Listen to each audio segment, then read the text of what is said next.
See if we can get. That's a big fish. I need you. I really need you. Come here. You are big. You are big, big, big. Just wish you guys could see this fight. That's a big, big fish. Big fish. Big, big, big, big, big. Whew. Been a long time since we played that.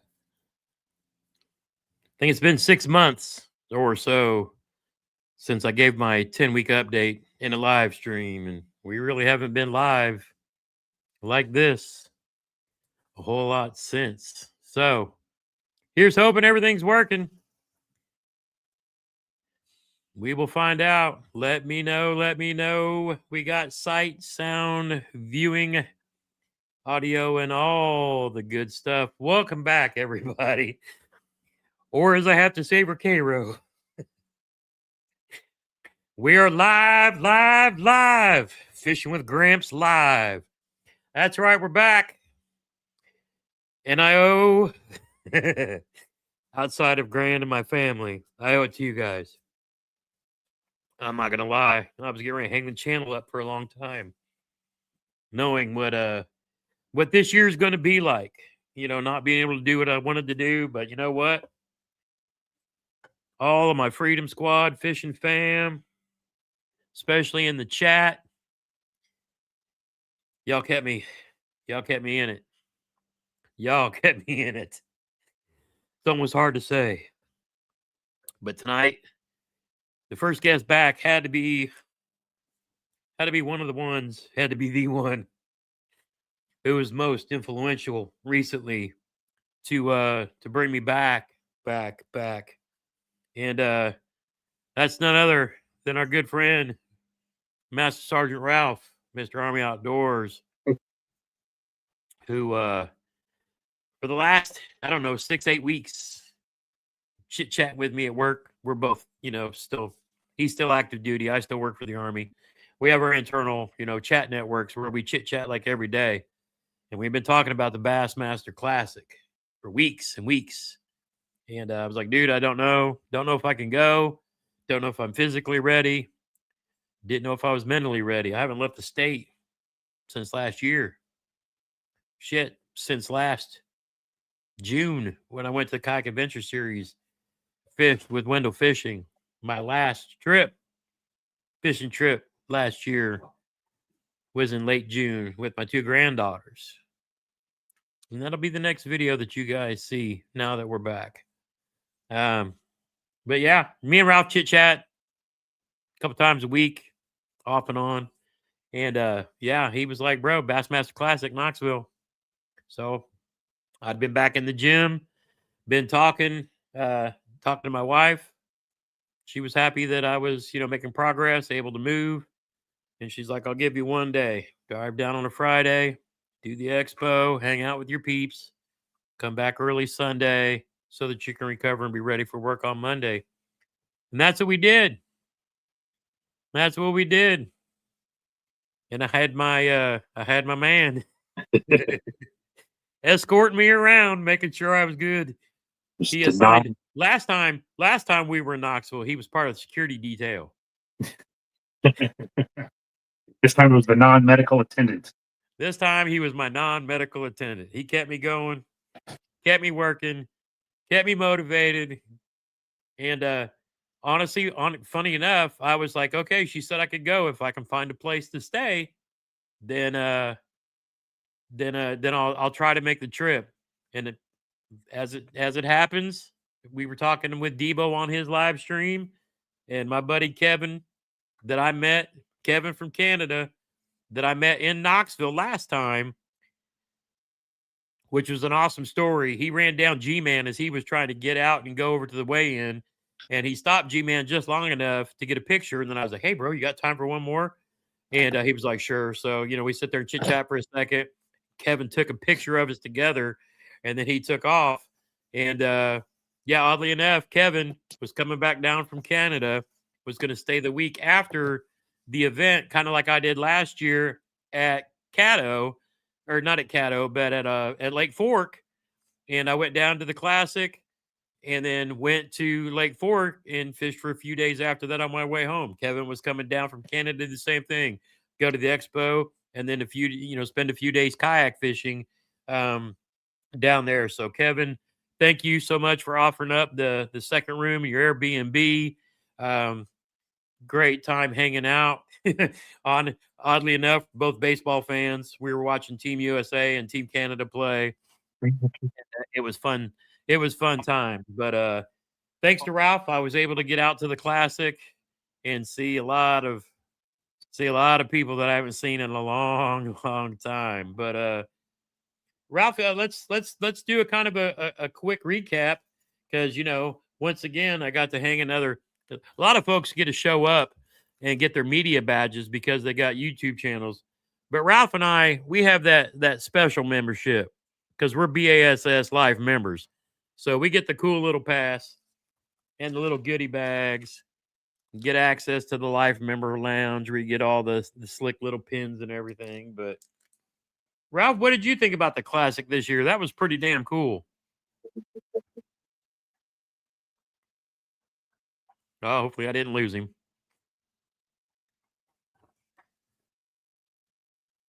Why I keep. I think Ralph's lagging on us a little bit. Hopefully he's got a good Wi-Fi connection where he's at. Are you there? Oh, look.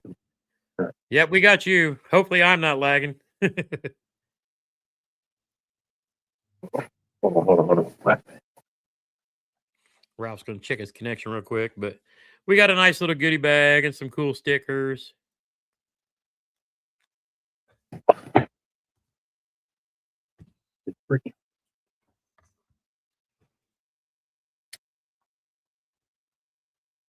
Moose, can you go do that in the room, homie? Dogs are over here just going to town. Y'all let me know, am I lagging or is Ralph lagging? Hopefully it's something he can fix. Hold on, let me. Yo, you're good, bro. I think we But they also let me log announced, out. next year. Let me come right back in. Hold on. Oh, you're good. Yep.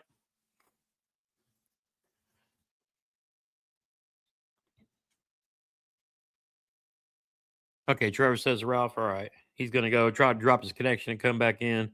He just got back in from working out. He's been out fishing all weekend and then back. But yeah, they announced that the next year's Bassmaster Classic going to be in Greenville, South Carolina. I believe that's Hartwell. So we'll see how it goes. But while we're waiting for Ralph to pop back in, there he is. Let's get him back in here. Ka-chow. See if we can get Ralph with a good enough connection to chit chat with us tonight.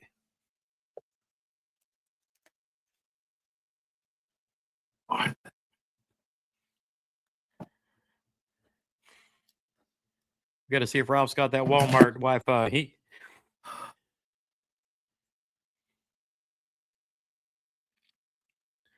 See bucktail fishing in the house, yak fish, Trevor, Sly Fox, Michael Bradley. We got Jermaine, Tom Brewster. We got all the fishing fam popping in tonight. Let me scroll up and see who else I saw rolling in there. Southwest Indiana Outdoors, of course. Miss Cairo Ferg, Get Real Bass Fishing. I saw Corey in the house. Amanda Ride Now. Look at Amanda on there. Yes, ma'am. But we are back. We are back. We're getting into the we're getting back into the flow of getting caught up. But yeah, I'll wait for Ralph to pop back in. I'll just go back up. But yeah, I had to rebuild the studio. I've been doing card streaming stuff, so all that's over on that side. So if I turn my desk and fire up the lights, then I can do cardiac arrest cards. But that'll be hanging out for a while till the winter time. We're back with Fishing with Gramps for a while, but we did get to see our boy Brendan Brown Baitco. And I realized this. I meant to go back and get some more of his baits. I left the Classic and I didn't buy a single damn thing the whole time I was there. I was like, I got to go through and figure out what I got. And then before I start making a determination of anything I need. But I do have to stop and pause for a moment while we're waiting on Ralph. He's checking his connection. Fishing with Gramps.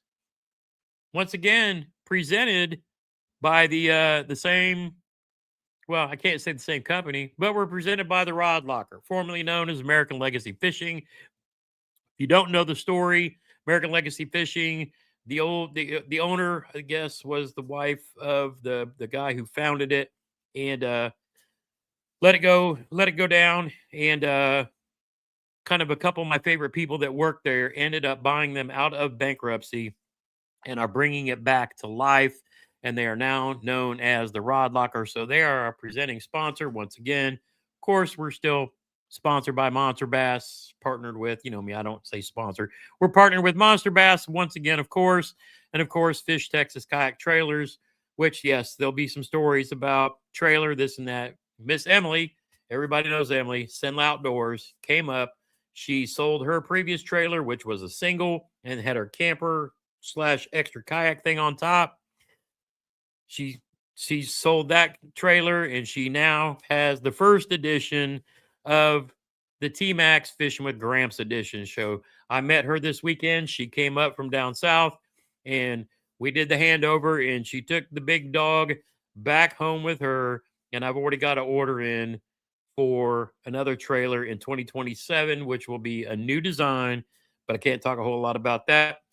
But I can't be on the water in a kayak this year, but of course we'll be back in 2027 thanks to the generosity once again of a friend of the show. But we'll talk about all that later on, because yeah, we'll work on kayak stuff. But this year I'm joining the boat gang with Ralph, who, all right, are you back, homie? We'll see if he's got enough connection. Yeah. You hear me now? Yes, sir. Now I got you twice. Right. There we go. I switched to my. Okay, let me add that one to the stage. There you go. I don't know. I used my tablet before. I don't know what's going on. There we go. Oh, gotcha. Okay, gotcha. Yeah, you sound a whole lot better now. Okay, there we go. All right, yeah. Which actually works well because we're streaming to both formats. We're streaming to the shorts, which is the vertical, and then we're streaming to the regular YouTube, which is the horizontal. So I actually see you both ways too. So it actually works out pretty well. Okay, there we go. All right. Sorry about that. Yep. Like Sly Fox says, Gramps will be in the down low green machine. So I like that. I can't say slow because I think John B or one of them used that terminology, but I like the down low. I kind of dig that. And of course, you know, everybody thinks that my original was like 60 miles. But yeah, you know, I've got the black and green machine, and of course, you know, matches all my colors and everything. But Ralph, tell me a little bit, man. Tell me what you thought of the Classic this year. That we know is like our I mean, it's the Super Bowl of bass fishing. It's the biggest expo there is. You can do like I did and not even realize that there is a bass fishing tournament going on. Not only the Kayak Classic Championship, but a boat fishing tournament. Yeah.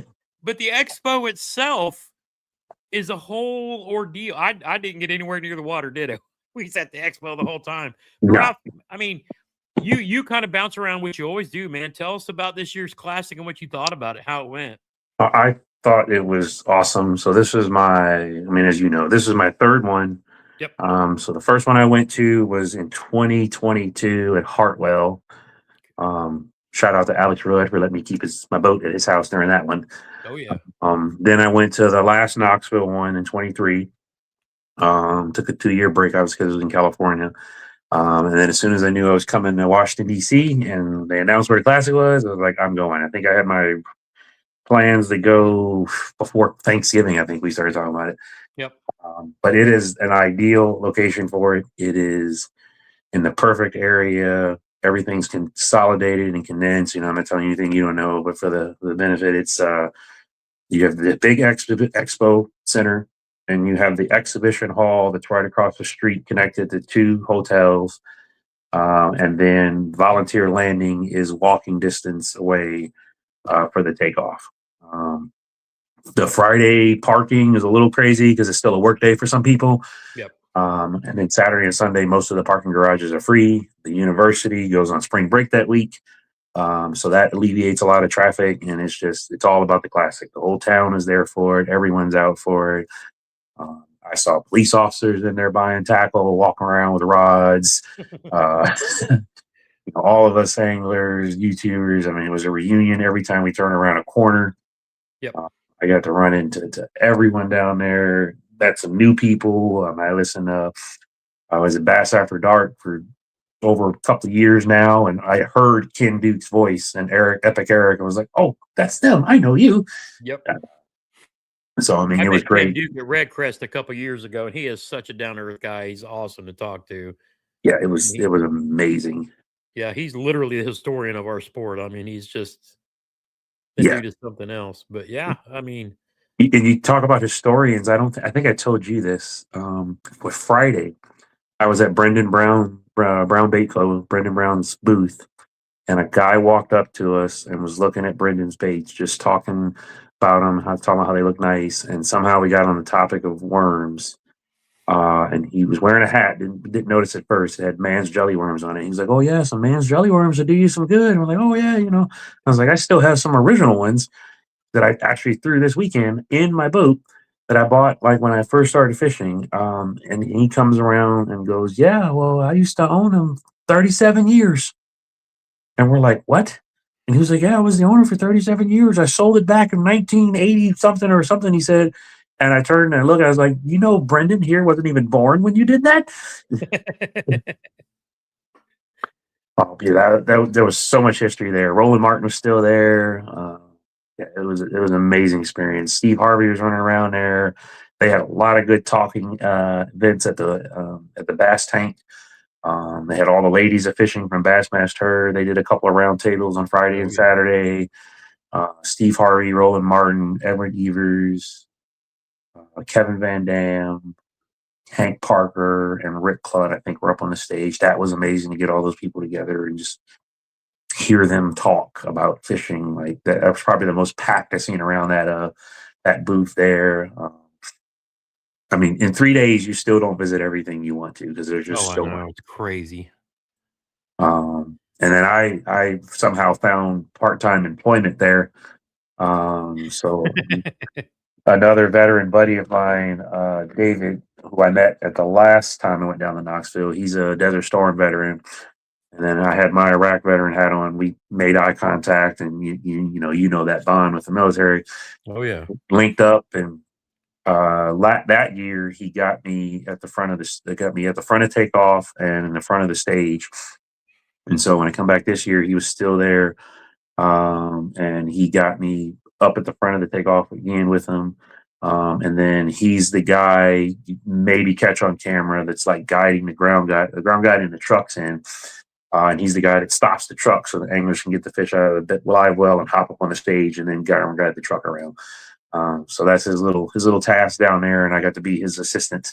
But I mean, you're that close to the stage, like you can't miss it. And a super cool part with him is he actually coached Dylan and Carter Nutt since 7th grade. So he remembers them from being bright-eyed and bushy-tailed, and then he cried watching them win, and it was an amazing thing to watch. So it was super and cool. I don't think a lot of people realize, because that was the last thing we did before we parted ways, was you introduced me to him. And I don't know that a lot of people know this, but the one brother won the college classic, and then his brother wins the Bassmaster Classic. Was it like the next day or 2 days later? It was No, the college was before that. So his brother had already won the college classic because they fished on was it Douglas Lake? I'd have to look it up and see. I'm not sure. They fished another lake, and then his brother came up to watch him fish. But it's wild that one brother, I mean, because I think they're twins. Yeah, twin brothers. And one decides to go to college, one decides to work and fish, and they both win the highest levels of what they were doing because Dylan qualified through the Bass Nation. So for those of you that don't know, think of Hellabass. He and like Matty Wong and those guys, they fish like the Bass Nation series. So that's kind of your guys that still work, the guys that fish your state Bass Nation levels. And then like last year, Indiana, Jeremy Knapp, who a lot of us local here know because he's a freaking stick. He made the Classic last year, and that was really cool. And then this year, Tennessee, Dylan Nutt, Yeah. and the next thing you know, just absolutely smashes them. I wanted to step back for a minute to talk about Brendan, because you and I got to witness something, and when I hadn't even got a chance to talk to Brendan yet, and guy walks up and is looking at his work and had already checked him out. And the gentleman's name's Rob Cochran. And Rob Cochran is a long time crankbait maker. I mean, like 30, 40 years. They connected, and there is going to be some mentoring going on. They had like a 5 or 10 minute discussion. Oh yeah. Before we walked off, of some tips and tricks, and they were exchanging phone numbers.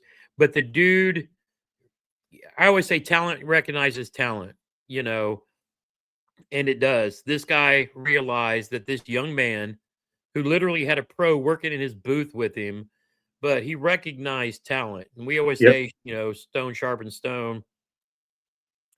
But the dude was like, he's literally going to pass his knowledge, his gifts on to Brendan, and it's going to be something else. Oh yeah, 100%.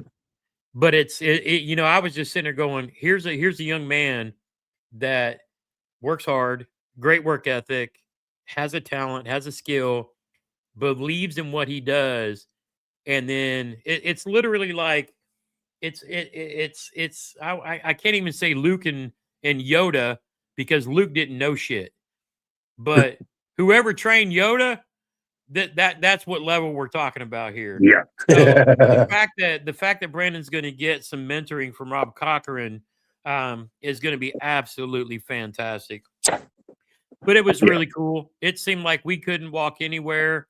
We'd take 5-10 steps and we'd see somebody, and it was like it was like a family reunion everywhere we went. We walk into a room and there's Debo, there's the AAA guys, Jeff and Paul. Shit, who all was in there? Somebody, I think Debo actually took a picture and posted it, and there's like a whole, and Bass, Hank, everybody. There was like, I think we were all around the Praco booth. Yeah. And it was like a YouTuber's family reunion of like everybody. It was really kind of cool. But, all YouTubers and the one non-YouTuber famous guy. Yeah. The most, the most famous of all the Facebook Army Outdoors, gonna have a YouTube channel someday. Because he probably knows more people than all the rest of us do. But he's got the ends with the Mercers, the Zonas, and all that. It was really kind of cool. But I mean, everywhere we went, it's like we saw another one of our family members, and we'd sit there and chit chat and talk and bounce around. We ran into Michael and Amanda, saw Jermaine and Corey. I walked by and here comes Charlie Sanders coming the other direction. I'm like, oh, Smack, I didn't know you were going to be here. And he's like, oh, but it was absolutely fantastic. And the Classic itself, I mean, the tournament, from what I got to watch of it, because it was funny because I had to pace myself, obviously. So I was watching, the Classic on the tablet, on the drive down, and I even watched the rest of it on the drive home, because, I knew I only had the one day. And I think I maximized my steps that day, Ralph. I think I had about 12,000 steps. Nice. And my feet were on pins and needles. But after I left you, I made my way back to the main concourse and did a little more running around, and then caught up with Jermaine and Corey and Michael and Amanda, and walked back, and then they dropped me back off at my truck, and then we ended up going to dinner from there. But just being with you guys, and I've told people that I'm close to, what I thought this year for me was going to be like, that I would kind of shut down, take the year off, not hide from everybody, but that's kind of what I've been doing. you know, posting some videos and clips here and there on Facebook and Instagram of me at the gym and this and that. But I tell you what, Ralph, that weekend, I don't know how this year's going to go. I mean, you guys know I have a boat. I bought it back, you know, during Rona. Never, I think I've been in it maybe 10 times. I think Ralph and I probably been in our boats the same amount of time while he's been gone, you know, and couldn't fish. But you know, you guys saw me sell all my baits on Whatnot, you know, over 3 or 4 streams, and I want to thank everybody first and foremost for supporting that effort, because especially everybody who bought all of the Freedom Squad baits, we literally raised enough money for Jeremy to get a new laptop, which he desperately needs. He's still doing all the stuff and things with the VA and hasn't heard back on his case yet. But his old computer that, you know, is it was really croaking. So I literally ordered his laptop Friday, and hopefully it'll be here sometime later this week so I can start getting him set up. He's now in a spot where he's got fiber. He's got faster internet than I do, but he just doesn't have a system good enough to do what he needs to do. So we're going to get his laptop in. I'm going to get him a good webcam up. Gramps Live. We'll start probably doing some Freedom Squad Fridays. So I'm going to talk too much about this because Jeremy and Matt have both had things going on that's really kept them tied up in other things. But hopefully it won't be too long, maybe a month or so, where we can start doing Freedom Squad Fridays again to go along with Gramps Lives on Mondays. But I knew I had to have Ralph on first, because honestly, along with everybody in the Freedom Squad chat, that's really kind of kept me going since last year. I mean, it's been since June 15th that I caught a bass. So technically Ralph beat me because he caught one this weekend. Let's talk a little bit about that, dude. You know, you got home and then turned around and had 2 fishing derbs like right out the gate. Yeah. Tell us a little bit about your weekend and finally getting the skunk out the boat. Yeah. So I'll back up. So like I said before, I was in Southern California, in the desert. You know, people, California, Clear Lake, Shasta. No, I was down south in the desert. Yeah. So for those that are in the military, I was a first sergeant down there for 2 years at Fort Irwin at the National Training Center. So not a lot of lakes around. Nearest lake is probably about 120 miles away. Gas is what it was out there. So probably took the boat out, I think, 6 times total in 2 years. So when I got here, I wanted to jump right into it. So I'm stationed at the Pentagon, and I live on Fort Belvoir in Northern Virginia. So when I got out here, I immediately started looking and trying to join fishing clubs and tournaments, whatever I could figure out what to do. So started making posts in some of the local Facebook groups. Then I ended up making friends with Thomas Aarons from Fishing the DMV. Oh yeah, one of the biggest podcasts in this area over here. So between following his stuff and posting in the groups, I ended up linking up with 2 different people. Jim Hill, who's a retired colonel, works over here at Fort Belvoir. He has a club, Potomac Bassmasters. He reached out to me on Facebook. Was like, hey, you want to come fish with us? It's, you know, all military, government employees, police officers, firefighters, whatever. And he sent me the schedule, and he kept in contact with me through the winter. Because I got here in September, October, and I wasn't really fishing. It was like the tail end of fall. Winter came on really bad when they hit. So fished a few times, didn't catch anything, figured it out, which I'll get to Lake Anna and all of that.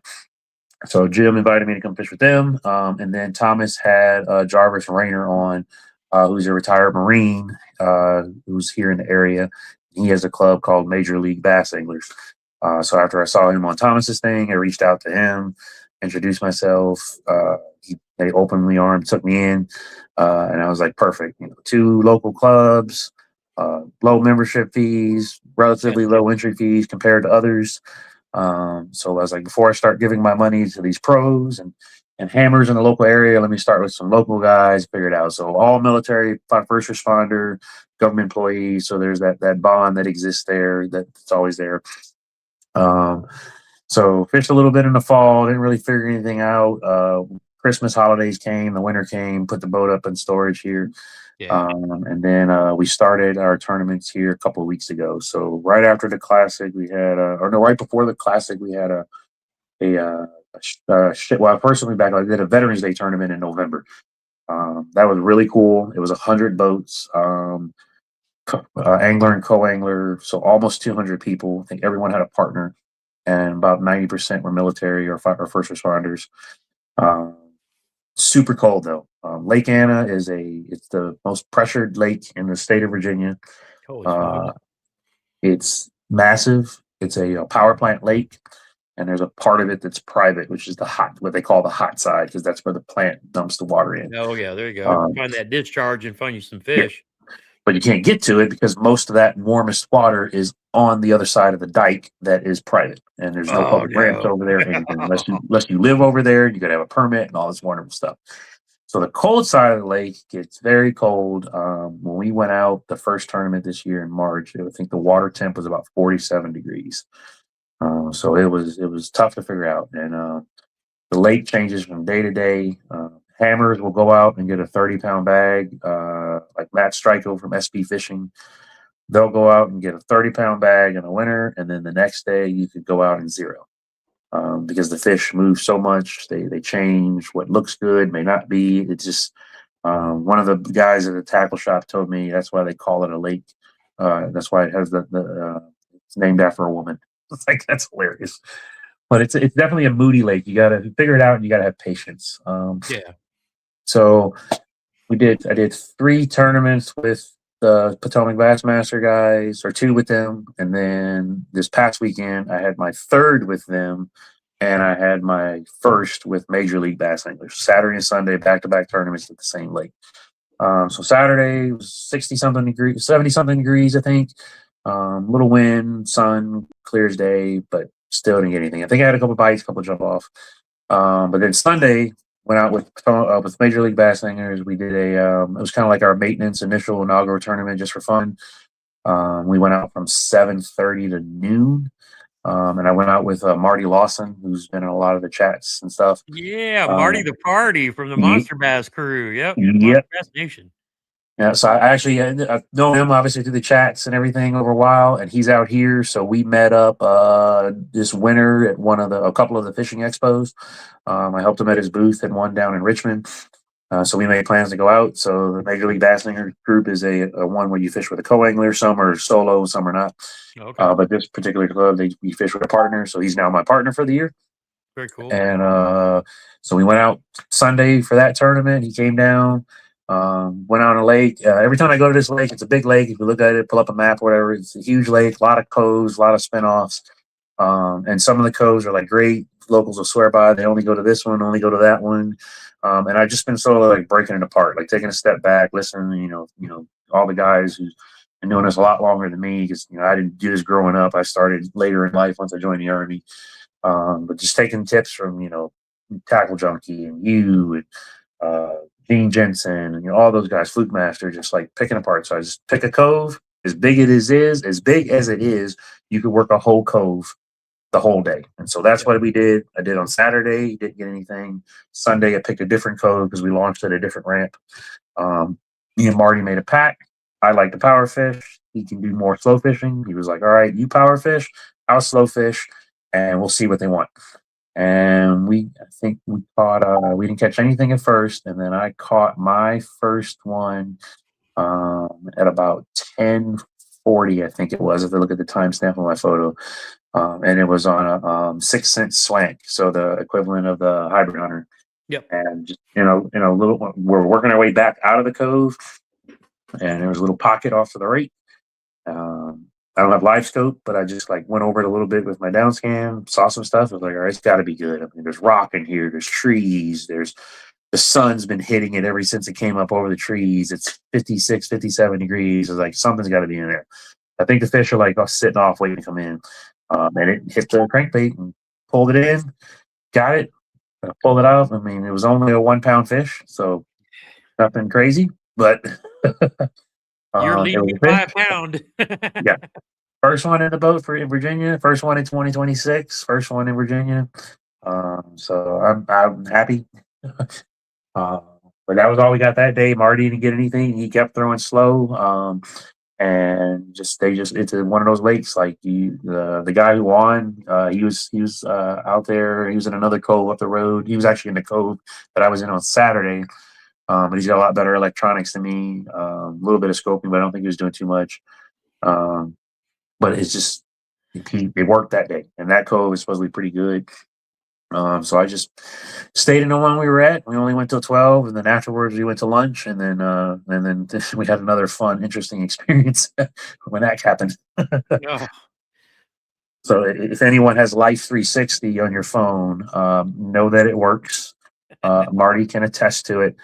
He helped me put the cover on the boat because we were going to eat afterwards, so I didn't want to leave it uncovered in a Walmart parking lot.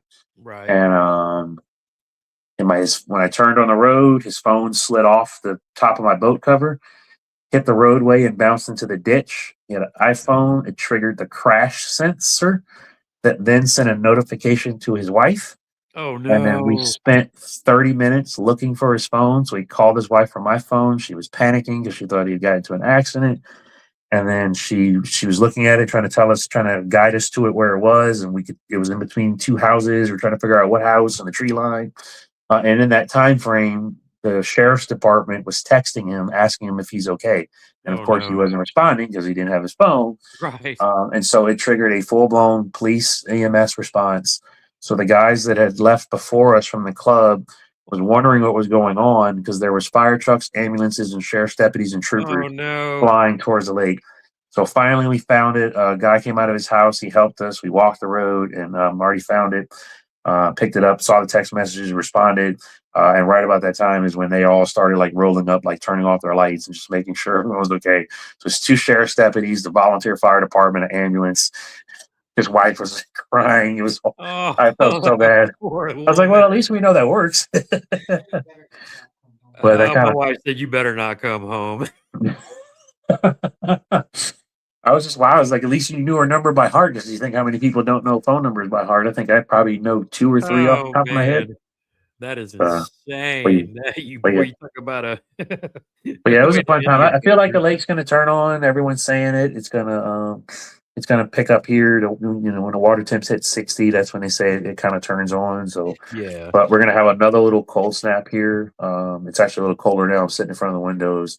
84 yesterday, and I think it's 50 something now. And Dude, we're gonna it get back. was 84 degrees yesterday, and we woke up to like 38 this morning. Yeah, I think we're gonna hit 31. Yep. Thursday or Friday night. Crap is nuts.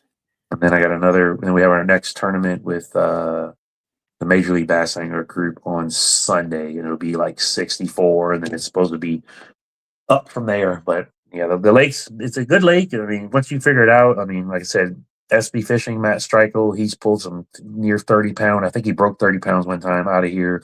Some other guys, Steve Camp, Rob Greik, Timmy Sheridan, like a lot of the local hammers around here, just 30 pound, 20 pound bags. So it's just a pressured lake fishing. It's a pressured lake for recreation because it's the biggest lake. So there's plenty of pontoons, wake boats out there, party coves, and then it's getting a little bit more pressure this year simply because of the spill on the Potomac with the sewage.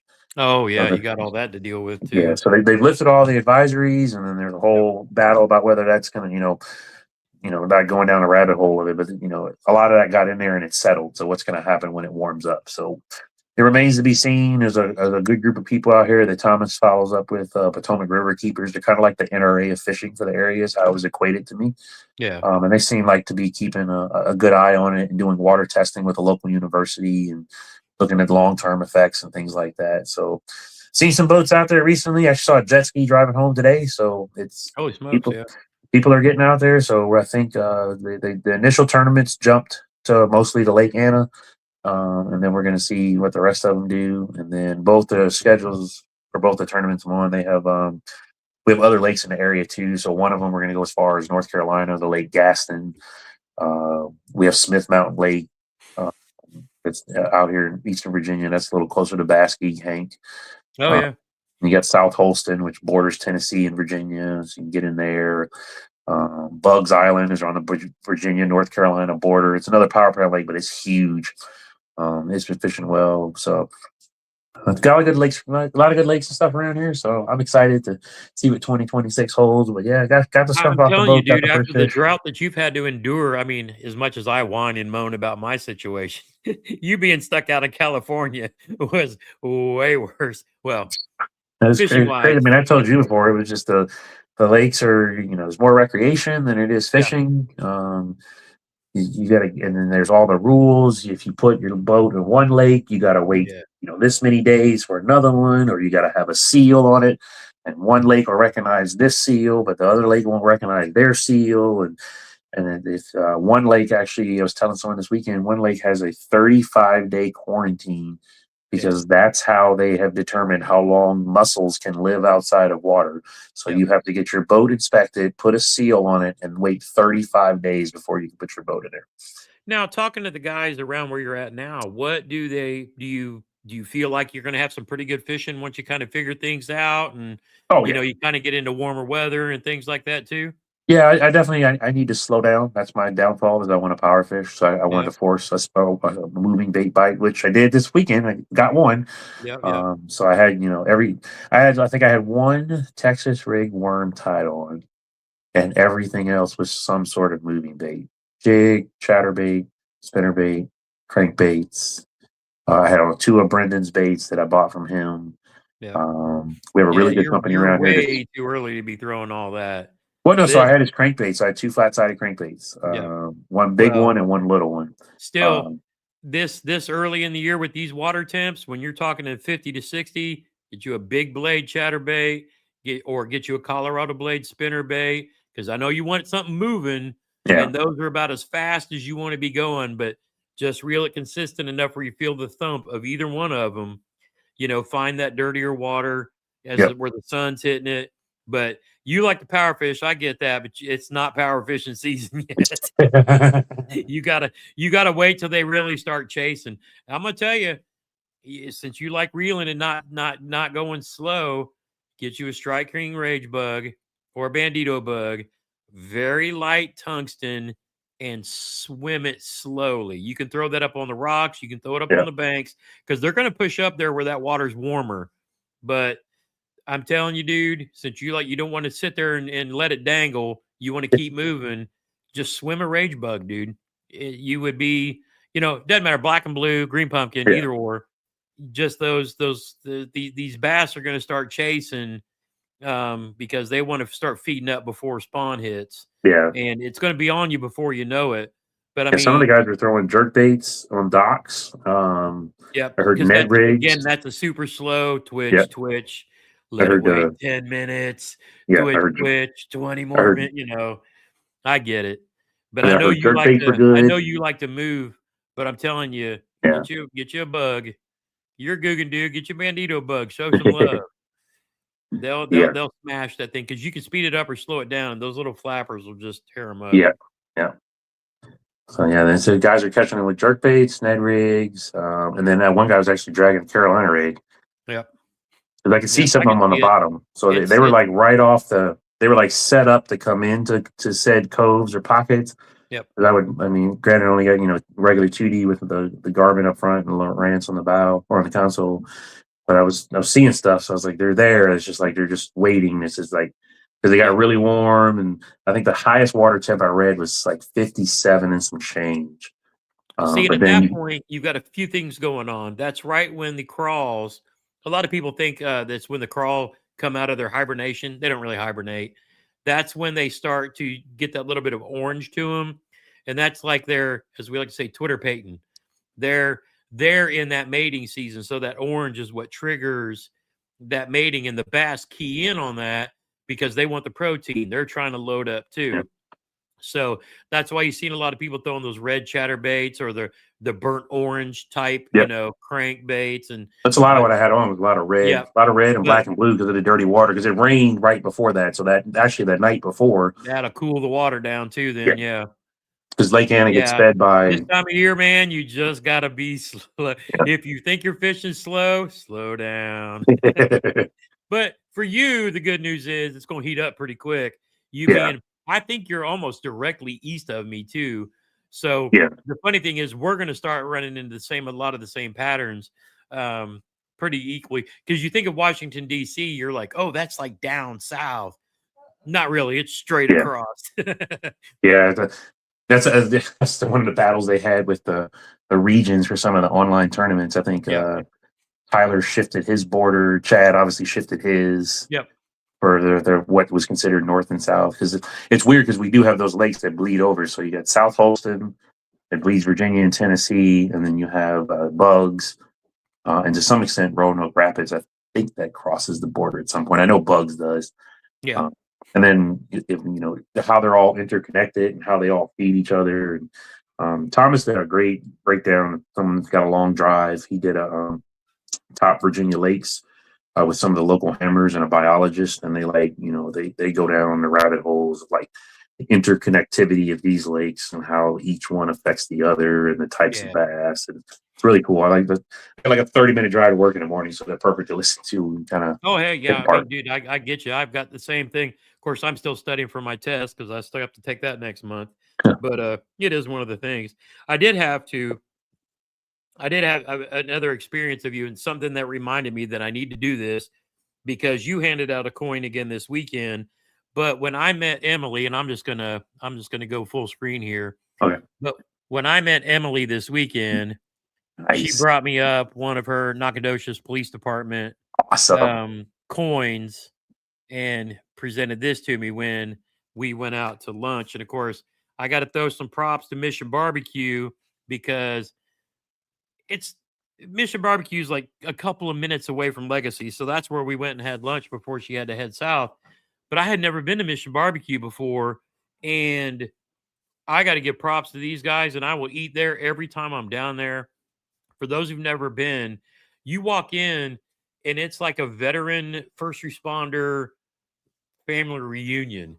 They've got military swag and coins and patches and rank, and it's got to be veteran owned, because they've got stuff from like every war memorabilia, but it's a complete, and out front they have 3 spots that are veteran parking only.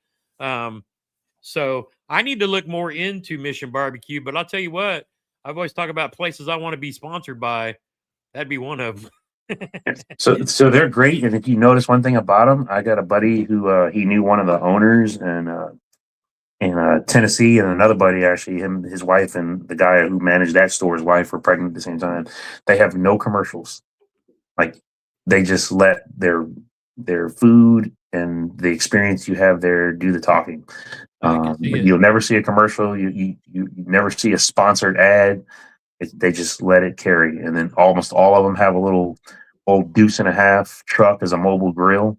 Yep. They go out and sponsor events. And then if you're there at noon, they stop everything and play the national anthem every day at noon. Oh, that's incredible. I had a buddy of mine who I worked with he was in my unit on the Army side for a while. He's a Navy veteran. And then oddly enough, a few years ago, he went back to work on the Navy side of the base I'm on, but he saw me post that, and he sent me a tag that he posted.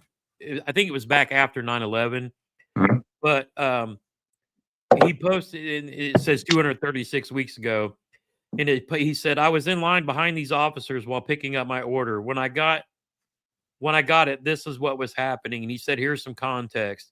But basically what they were doing is there was some college kids there, and they went to get dinner on 9/11.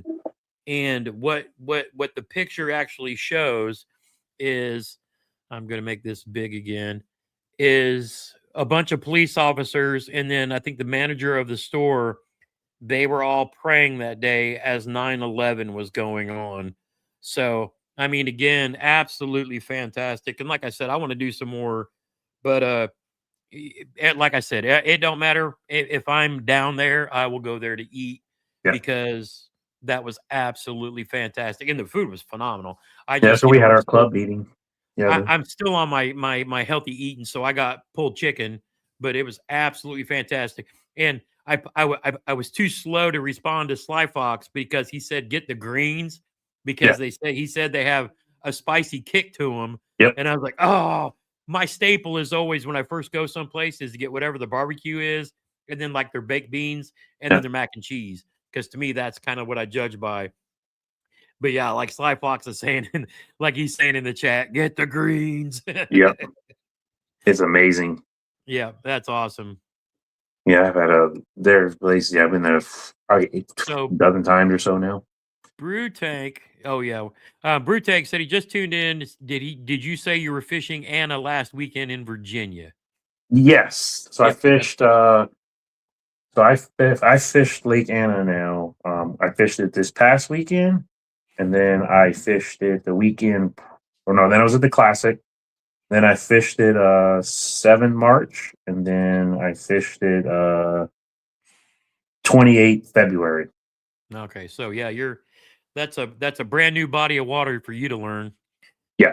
And then like I said, I hit it a couple of times when I first got here in the fall, but like the fall bite was just, I didn't know. I stayed like right there in Sturgeon Creek Marinas, like one of the many major marinas there, but one of the ones that's closer. Because the lake, like I said, the lake is massive. Look at it on a map; it's huge. So, I went to a couple of different ramps, just experimenting and trying, and I made good friends with the tackle shop owner there. And shout out to Matt Strykel and Hunter. They took care of me and gave me tips on where to go, where to launch from. Hunter's down the road in Williamsburg at Fishing Pro Tech, and then Matt SB Fishing is right up here around the Richmond area. I've known him for years now. We fished together years and years ago. That's cool. I came up here for a school, and so kept in contact with him. So he kind of like gave me some tips and stuff where to go, and I was like, "Yep." Got to give credit where credit's due, and I've always reached out to him. And it's funny, when I got here, was it in October? I think as probably the last time I went out there last year. There was he was fishing a tournament there, or they were fishing a tournament out of Smallwood. I think the MLF was there, and he was following around a guy that was fishing it, and his van. Anybody who follows his channel know he's got this big Sprinter van with his YouTube stuff on it, and the ramp was like slimed over with algae, and that van is front wheel drive, and so he couldn't pull his boat up out of the water. So I had to drop my trailer, hook a strap to his van, and pull it up out of the water. I remember seeing those pictures on Facebook of you pulling them up. I was like, "Holy smokes!" Yeah, it was just spinning. It gets a lot of slime and stuff in the lake there, so that park got pretty. It's one of our more packed parks, and that's a whole nother thing that just happened now, because now you have to have a reservation now to launch your boat at that park. Holy smokes! And there's a $2 service fee to process your reservation online, in addition to your $20 to launch or your $10 to park. So there's about to be an uprising about that here soon too. So. Oh yeah, always something. All right, dude. Well, I am going to let you get off to your rest of your evening, and I'm going to wrap this up in the next couple of minutes because, as I understand it, Mr. Debo and Mr. Wendell Fishing are going to share some juice from their trip to the Berkeley labs. But, brother, I can't thank you enough for staying on me and with me and getting me down there. I really needed that, and it's really kind of got me pumped up for the season to come. No, I'm excited for you, man. I told you all the time, we talk on work chat. It's like, yeah, you gotta keep going. You got a boat, do what you can, stay on the water. It's fun. It's the release. It's the friendships, the networking. And who knows? Maybe unless you get one of those Voya kayaks, you might just stick with the boat. Hey, you never know. I mean, but I say that knowing I've already got a trailer on order, so I'll continue to plan to get back into a kayak. But I got to let my doctors and my health dictate, where we're at, and my wife, because she's constant supervision. I told Marty this weekend, just have the boat and then tow the kayak, and then whenever you kayak in the boat, and then just drop anchor when you want to get in the kayak and go further in, and then just leave the boat there. I told her, I said, as the grandbabes keep getting bigger, I could always trade the boat in and get a pontoon, and then throw the kayak on the pontoon, and then just haul them all to the lake. That way, then you become the antithesis of fishermen, because you're in the pontoon making wakes going down. She says, "Why does my fun always involve her working?" You're the better cook. Oh my God. All right, brother, I'm going to let you go. Again, thank you so much. I'm going to give these guys a couple update what my plans are for the year, and then we'll talk about who's going to join us next week, and then we can all pop over and watch Debo and Wendell talk about their stuff and things. Yep, we'll pull theirs up now. Okay. All right, my dude. Appreciate you having me on. It's pretty cool. You know, I'm not famous, but thank you. Yeah, you're the most famous non-famous person I know. All right, brother. All right, gang. Gotta love having Mr. Of course, Master Sergeant Ralph Army Outdoors here on YouTube. So yeah, let's talk a little bit about what my plan is to what I hope to be able to do this season. And then I'll let you guys get out here and go watch the other two knuckleheads. So, as you know, all of my baits are gone except for what I've got in for monster bass. And oddly enough, the tote that they dumped, and I didn't realize my sons did it when they were kind of packing everything out of the way when I was in the hospital. I had a tote full of, I guess, all my day boxes that was in the kayak for my last fishing trip. So that's all I have in the house, you know, here. I've still got all my rods and reels, haven't pared those down. All my kayaks are gone, electronics, motors, everything out the door gone. And of course, Emily picked up my trailer. What did that leave me with? My low. You might have seen a few videos on me in it here and there with my boys, a time or two. But yeah, not real sophisticated. I've got a low with a 40 Merc on the back, 2 Helix 5s, one up front, one in the back. No live scope. We might put the scope on it. I am going to upgrade the graphs because I did get spoiled having that Garmin. So, you know, I've sold a bunch of stuff, and I'm going to get another graph because what I had planned on doing was I had a whole separate live scope and graph setup for the boat and for the kayaks so that I could just take the 2 head units off my kayak and put them on the boat. Never got around to getting anything wired up because that's when everything happened. I bought a Garmin Force trolling motor that's 2 generations back because you've had the Garmin Kraken and then the new Garmin Force Pro. Well, last June, I bought a Garmin Force when Bass Pro Shops put them on sale. But none of that obviously got installed. So, yeah, the boat's been sitting on the hill, and it's not been on the water in 2 years. So I've got to get it out, get it serviced, get the batteries charged. I'm probably going to take it out just to make sure everything runs. And then I will take the boat down to the rod locker where I'll have Hans down there rig up some electronics once I can get a new graph. And I don't know if I'm going to scope or not. I'll probably scope for crappie fishing. But yeah, we'll just do content in the boat this year. Hopefully. I mean, like I said, I haven't been in the boat. I don't know if it's going to work or not. I'm going to try starting out gently by bluegill and crappie fishing, and then I'll maybe go out with some sissy sticks and see if I can do that. I'm still limited in stretching, reaching, and all that too. I have to protect this hernia so that it doesn't go down any further until I can get this. Do I still have the crappie baits? Dude, I don't know. I might. I don't know. I don't think. I sold everything that I had in those whatnot streams trying to make some money back from what I'd spent on the trolling motor and whatnot.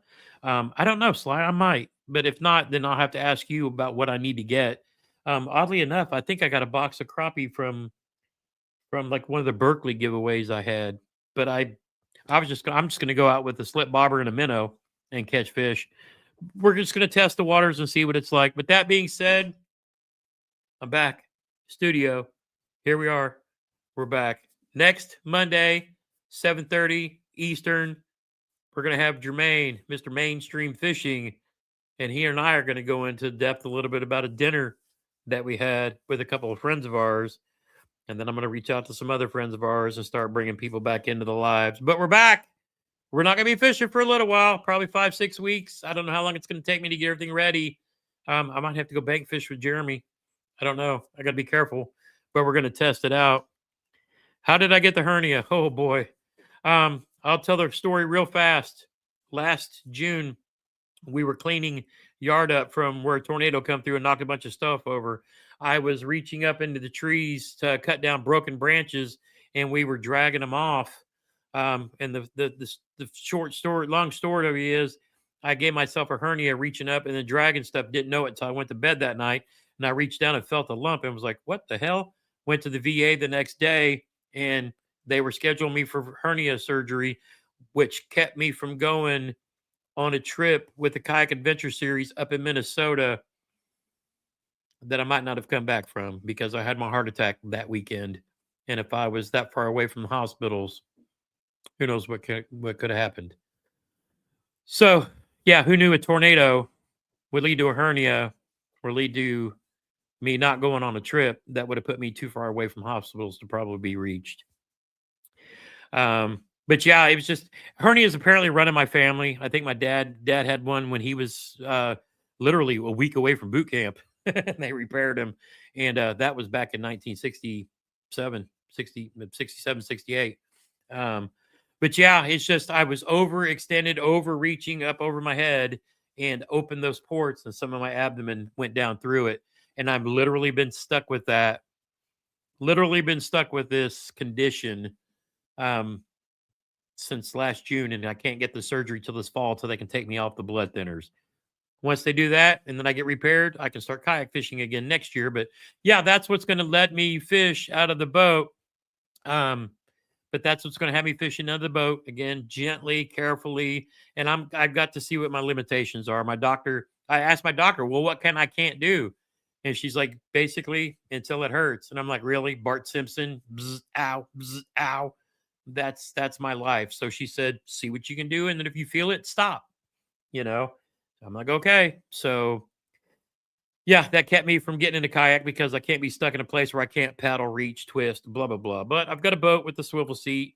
And like I said, I'll start out crappie and bluegill fishing and we'll take it from there.